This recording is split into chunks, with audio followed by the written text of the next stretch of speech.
நெல்லை மாவட்டத்தில் பள்ளி மாணவர் விஷம் அருந்தி தற்கொலை செய்து கொண்ட விவகாரத்தில் பள்ளி நிர்வாகமே வாகனங்களை எரித்துவிட்டு தங்கள் மீது குற்றம் சுமத்துவதாக மாணவரின் உறவினர்கள் குற்றம் சாட்டினர். வீரவநல்லூர் அருகே உள்ள தனியார் பள்ளி மாணவன் சபரிகண்ணன் கடந்த 7ஆம் தேதி விஷம் அருந்தி 17ஆம் தேதி உயிரிழந்தார். இதனால் உறவினர்கள் சாலை மறியலில் ஈடுபட்டனர். அன்றிரவு பள்ளி வளாகத்தில் நிறுத்தப்பட்டிருந்த பள்ளி வாகனங்கள் எரிக்கப்பட்டன. இந்நிலையில் வாகனங்கள் எரிக்கப்பட்ட போது தாங்கள் மயானத்தில் இருந்ததாக உறவினர்கள் கூறினர்.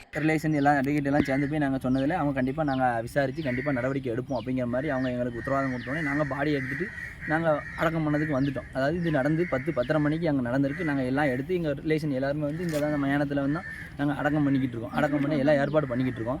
திடீர்னு சொல்லுதாங்க, வெளியில் ஒரு ஆள் ஃபோன் அடிச்சு இது மாதிரி ஸ்கூல் பஸ்ஸை எரிச்சிட்டாங்க, உறவினர்கள் எரிச்சிட்டான்னு சொல்லுதாங்க அப்படின்னு சொல்லுதாங்க. நாங்கள் உறவினர்கள் ஃபுல்லாக இங்கே மயானத்தில் இருக்கும்போது நாங்கள் எப்படிங்க அங்கே போய் எரிக்க முடியும்?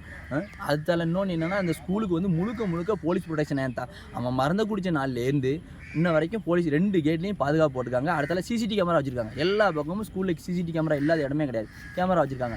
அப்படி இருக்கும்போது இவங்களா ஃப்ரேம் பண்ணி, அதாவது இவங்க இந்த கேஸில் நம்மளை சேர்த்துருவாங்க அப்படிங்கிறக்காண்டி இவங்களா உள்ள அவங்களா ஆளை செட் பண்ணி, பள்ளி நிர்வாகமாக ஆளை செட் பண்ணி இவங்களா பஸ்ஸை எரிச்சிட்டு இவங்க கடைசியில் உறவினர்கள் சொல்லி எங்கள் மேலே திசை திருப்புவாங்க. இது முழுக்க அவங்க வந்து இவங்க இந்த கொலை கேஸ்லேருந்து, அதாவது தற்கொலையில் தூண்டுறதுனால, தற்கொலையை தூண்டினால அது கொலை கேஸ் தானே.